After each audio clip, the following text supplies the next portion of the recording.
Hello everyone, welcome to dear Amar. तो आज की इस वीडियो में हम समझेंगे वर्गमूल और घनमूल को निकालना, वो भी सिंपल वे में।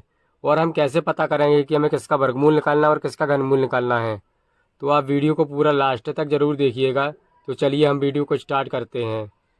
तो सबसे पहले हम वर्गमूल को समझ लेते हैं, उसके बाद हम घनमूल को समझेंगे। तो वर्गमूल बेसिकली क्या होता है, वर्गमूल की जो डेफिनेशन होती है वो ये होती है कि किसी संख्या को उसी संख्या से गुणा करने पर प्राप्त गुणनफल वर्ग संख्या कहलाती है, और वर्ग संख्या को गुणनफल का वर्गमूल कहते हैं। तो चलिए इसको हम एग्जाम्पल से समझ लेते हैं।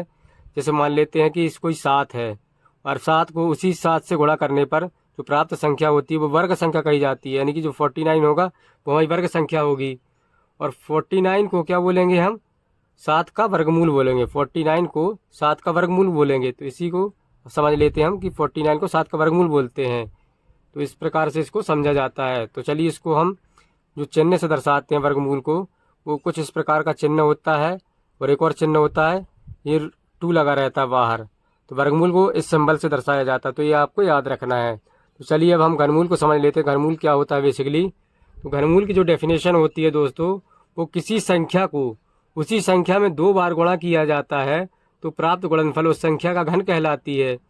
और जो संख्या प्राप्त हुई है वो दोस्तों, वो गुणनफल की घनमूल कही जाती है। तो चलिए इसको हम भी एग्जाम्पल से समझ लेते हैं। 7 का ही एग्जाम्पल ले लेते हैं हम। तो जब किसी संख्या को, मान लेते हैं एक 7 संख्या है, इसी संख्या को उसी में 2 बार गुणा किया जाता है। इस संख्या को इसी में 2 बार गुणा किया जाता है। 7 गुणित 7 कर देंगे तो जो प्राप्त होगा हमको 343 प्राप्त होगा। मतलब किसी संख्या को उसी संख्या में 2 बार गुणा किया जाता है तो प्राप्त संख्या क्या कहलाती है, घन कहलाती है ना।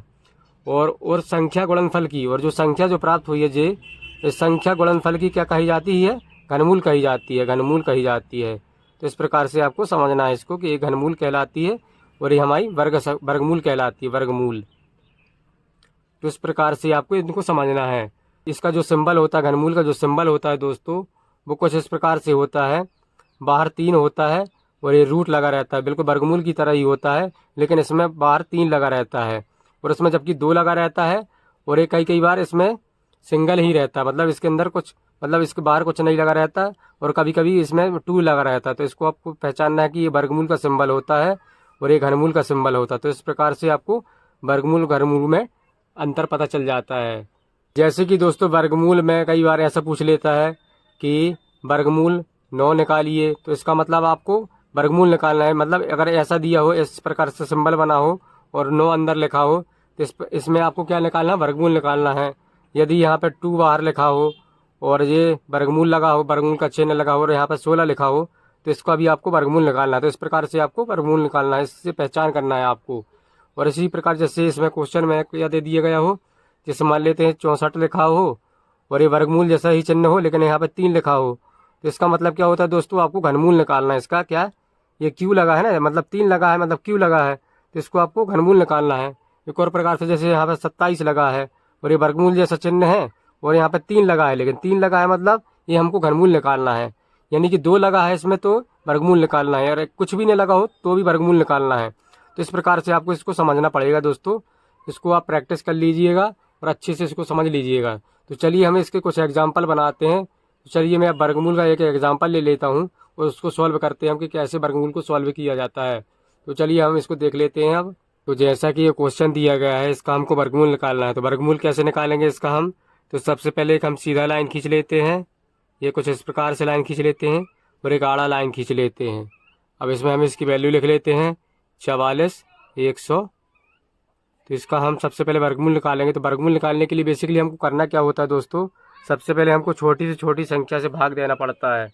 तो इसमें जो सबसे छोटी संख्या होगी वो 2 होगी, जिसमें इसका भाग चला जाएगा। तो सिंपली हम 2 लिख लेंगे यहाँ पे। अब इसका भाग देंगे तो कितना आ जाएगा, 2 दूनी 4, 2 दूनी 4, और ये हो जाएगा हमारा यहाँ पे 0 आ जाएगा। और ये हम 2 पंचे 10 करेंगे और ये 0 का 0 हो जाएगा, कुछ इस प्रकार से। अब फिर से हम देखते हैं कि इसमें भी 2 का भाग चला जाएगा, तो 2 से भाग दे देते हैं फिर से। फिर ये लाइन खींच लेंगे, फिर ये 2 एकम 2 हो जाएगा, 2 एकम 2 होगा, 0 का 0, ये 25 हो जाएगा। तो चलिए अब हम देखते हैं कि यहाँ पे 2 से तो भाग जाएगा नहीं, तो सिंपली इसमें हम 3 से देखते हैं। तो 3 से इसमें हमारा भाग चला जाता है। सिंपली अब हम 3 से भाग दे देंगे इसमें, तो ये हो जाएगा 3 3 का 9 हो जाएगा। ये 3 3 का 9,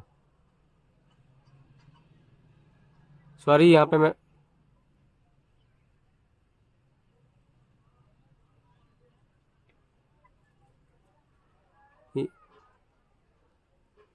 ये हो जाएगा 3 3 9 हो जाएगा, 3 3 3 बार में चला गया।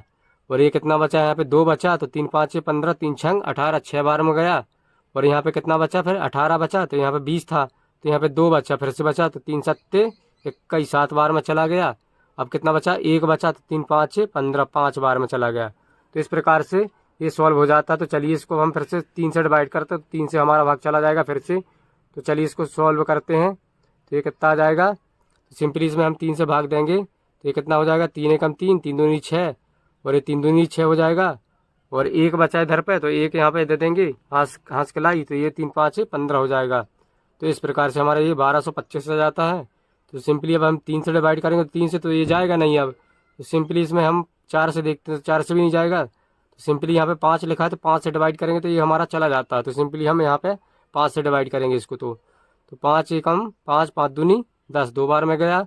ये कितना बचा, 2 बचा, तो 5 चौके 20 हो जाएगा। ये यहाँ पे भी 2 बचा, तो 5 हम 25 हो जाएगा। कुछ इस प्रकार से फिर से हम इसको 5 से डिवाइड करेंगे, तो ये कितना हो जाएगा, 5 चौके 20, 4 बार में गया, 5 चौके 20। ये इधर कितना बचा, 20 होगा, तो 4 बचा, 5 9 45, 9 बचा। तो सिंपली इसका भाग 7 से चला जाएगा, 7 से जाएगा। तो सिंपली इसको हम 7 से डिवाइड कर देंगे, तो 7 7 49, 7 बार में गया, ये 7 एकम 7 हो गया। तो कुछ इस प्रकार से हमारा ये वर्गमूल निकाल के आ जाता है। तो इस प्रकार से वर्गमूल को निकाला जाता है। तो चलिए इसको हम वर्गमूल के फॉर्मेट में लिख लेते हैं। तो दोस्तों इसको वर्गमूल को फॉर्मेट में लिखने के लिए हमको बेसिकली करना क्या होता है कि जिससे हमने इसको भाग दिया है उसको हम यहाँ पे लिख लेते हैं क्रॉस मल्टीप्लाई में। तो सिंपली हमने 2 से 1 बार भाग दिया, फिर से 2 से किया, 2 गुणे 2 गुणे, ये 3 से किया, और यहाँ पे भी फिर से 3 से किया, फिर 5 से किया, फिर 5 से किया, फिर 7 से किया, फिर 7 से किया। तो इस प्रकार से हम इसको लिख लेते हैं। तो दोस्तों वर्गमूल में क्या होता है, क्या है दोस्तों, इसमें 2 संख्याओं को हम पेयर बनाते हैं, मतलब 2 संख्याओं का एक समूह बनाते हैं। तो इसमें 2 संख्या बराबर 1 संख्या होती है, 2 संख्या बराबर 1 संख्या होती है दोस्तों। तो क्या होता है वर्गमूल में बेसिकली दोस्तों, क्या होता है, 2 संख्याओं का एक पेयर बनाते हैं हम। तो सिंपली ये 2 संख्या 1 संख्या में परिवर्तित हो जाएगी, इनका ये पेयर बन गया, ये 3 3 का पेयर बन गया, ये 5 5 का पेयर बन गया, ये 7 7 का पेयर बन गया। दोस्तों इस प्रकार से वर्गमूल संख्या में पेयर बनाते हैं हम लोग। तो सिंपली इसको हम ये दो बार दिया गया है 2, तो इसको हम 1 बार लिख लेते हैं। सिंपली इसका 1 बार लिख लेते हैं, 2 संख्या बराबर 1 संख्या होता है वर्गमूल में। तो सिंपली इसको 2 को 1 बार लिख लेते हैं, इस 3 को हम 1 बार लिख लेंगे गुणित, इस 5 को 1 बार लिख लेंगे, फिर गुणा करेंगे, फिर इस 7 को 1 बार लिख लेंगे। तो सिंपली इसका जब हम गुणा करेंगे तो ये 7 पना 35, 35 दूनी 70, 70 तिया कितना हो जाएगा, 210 हो जाएगा। तो सिंपली इसका जो आंसर निकल के आ जाता है वो 210 आ जाता है। तो इस प्रकार से जो हमारा आंसर है वो 44 100 का जो वर्गमूल निकल के आ जाता है वो 210 आ जाता है, 210। अगर हम 210 का वर्ग करेंगे तो हमारा जो आंसर निकल के आएगा वो 44 से 100 आ जाएगा। तो इस प्रकार से दोस्तों वर्गमूल को बनाया जाता है। तो आप भी इसी प्रकार से इस ट्रिक को फॉलो करते हुए इसको आसानी से बना सकते हो। तो चलिए अब हम घनमूल को भी देख लेते हैं कि घनमूल को कैसे बनाया जाता है। तो चलिए हम उसको देख लेते हैं एक बार। तो जैसा कि ये क्वेश्चन दिया गया है 3375 का हमको घनमूल निकालना है। सिंपली यहाँ पे 3 लिखा है, मतलब घनमूल निकालना है हमको। तो सिंपली हम घनमूल निकालने के लिए बेसिकली हम करते क्या है, सिंपली एक सीधी लाइन खींच लेते हैं इसी प्रकार से जैसे हमने वर्गमूल में किया था। ये सीधी लाइन और एक आड़ी लाइन खींच लेते हैं। सिंपली यहाँ पे हम 3375 लिखेंगे और सिंपली अब इसको हम डिवाइड करेंगे। तो इसमें भी हम सबसे पहले छोटी से छोटी संख्या का भाग देते हैं जिसमें इसका चला जाए। तो सिंपली इसमें हम देखते हैं कि 3 से भी इसका भाग प्रॉपरली चला जाता है। तो सिंपली 2 से तो जाएगा नहीं, 3 से जाएगा। तो 3 से इसको हम डिवाइड करते हैं। तो 3 लिख लेते हैं हम 3 एकम 3 हो जाएगा, ये 3 एकम 3 हो जाएगा, और ये 3 दूनी 6 हो जाएगा, और 1 बचा यहाँ पे तो 3 5 15 हो जाएगा। फिर हम देखते हैं कि इसमें जो 3 ही से भाग जाएगा, फिर से 3 से चला जाएगा। तो सिंपली हम 3 से भाग देते हैं इसको फिर से। तो फिर 3 लिख देते हैं हम यहाँ पे। तो ये हम भाग करेंगे तो कितना आ जाएगा, 3 3 का 9 हो जाएगा ये, और यहाँ पे ये वो 2 बचा, तो ये 3 7 21 हो जाएगा। सिंपली कितना बचा, 1 बचा, तो 3 5 15 हो जाएगा ये 900। सॉरी यहाँ पे मैं 3 लिखा 9 लिख दिया हूँ। तो यहाँ पे 3 3 का 9 होगा, 3 बार में जाएगा ना दोस्तों। सिंपली यहाँ पे 375 आ जाएगा। तो इस प्रकार से ये आ जाता है 375। सिंपली इसको फिर से हम लाइन खींच लेते हैं। सिंपली इसमें हम देखते हैं दोस्तों कि इसमें भी 3 से भाग चला जाता है फिर से। तो सिंपली इसमें हम 3 लिख लेते हैं और फिर इसको डिवाइड करते हैं तो ये कितना आ जाता है, तो ये 3 एकम 3 आ जाता है, ये 3 दूनी 6, 2 बार में चला गया, 1 बचा, 3 5 15, तो 125 आ जाता है। तो सिंपली इसमें हम देखते हैं कि अब इसमें 3 से तो भाग जाएगा नहीं और 4 से भी नहीं जाएगा, तो सिंपली जो बड़ी संख्या बची इसमें 5 बची, तो 5 से इसको हम डिवाइड करेंगे तो ये चला जाएगा। तो सिंपली इसको हम 5 से डिवाइड करते हैं तो ये कितना आ जाता है, 25 बार में चला जाता है, 5 दूनी 10, 2 बचा तो 5 25, तो ये 25 आ गया। तो सिंपली फिर से इसको हम 5 से डिवाइड करेंगे तो ये कितना हो जाएगा, 5 25, 5 बार में चला गया, सिंपली इसको 5 से डिवाइड करेंगे तो ये 1 आ जाएगा। तो चलिए इसको हम घनमूल के फॉर्मेट में लिख लेते हैं। जिस जिस संख्या से इसमें हमने भाग दिया है उस संख्या को यहाँ पे लिख लेते हैं। तो सिंपली हमने किस किस संख्या से भाग दिया है, 3 से एक बार दिया, फिर से 3 से दिया, फिर 3 से दिया, फिर 5 से दिया, फिर 5 से दिया, फिर 5 से दिया। तो सिंपली इस प्रकार से हम लिख लेते हैं। तो दोस्तों घनमूल में होता क्या है दोस्तों, इसमें हमको 3 संख्याओं का एक पेयर बनाना पड़ता है, मतलब 3 संख्या बराबर एक संख्या होता है। वहाँ पे हम वर्गमूल में क्या करते थे दोस्तों, 2 संख्याओं का पेयर बनाते थे, यहाँ पे हम 3 संख्याओं का पेयर बनाएंगे। तो सिंपली 3 संख्या बराबर एक संख्या होगा। तो सिंपली यहाँ पे लिख लेते हैं हम 3 संख्या बराबर कितना होगा दोस्तों, 3 संख्या बराबर एक संख्या होगा इस प्रकार से। तो 3 संख्या बराबर कितना हो जाएगा दोस्तों, हमारा एक संख्या होगा। सिंपली इसमें हम क्या करते हैं दोस्तों, 3 संख्याओं का एक पेयर बनाते हैं। यहाँ पे 5 गुणित 5 है, तो इसका भी हम एक पेयर बना लेंगे, मतलब 3 संख्याओं का एक पेयर बना लेंगे। तो सिंपली जो हमने पेयर बनाए हैं इस संख्या को लिख लेते हैं। तो सिंपली ये 3 का हम एक बार लिख लेंगे, 3 को एक बार हम 5 को लिख लेंगे। तो सिंपली इसका जब हम मल्टीप्लाई करेंगे तो हमारा कितना आ जाता है, आंसर 15 आ जाता है। तो इस प्रकार से घनमूल में क्या किया जाता है दोस्तों, 3 संख्याओं का पेयर बनाया जाता है, मतलब 3 संख्या बराबर एक संख्या, मतलब 3 बार में जो संख्या दी गई है, 3 गुणित 3 दिया गया है, इसको एक बार लिखना पड़ेगा इसमें। और जबकि वर्गमूल में क्या करना पड़ता था दोस्तों, 2 संख्याओं का पेयर बनाते थे, यानी कि 2 संख्या बराबर एक संख्या होता था। यहाँ पे जैसे 7 गुणित 7 लिखा रहता था, 2 संख्या थी तो इसको हम एक बार लिखते थे।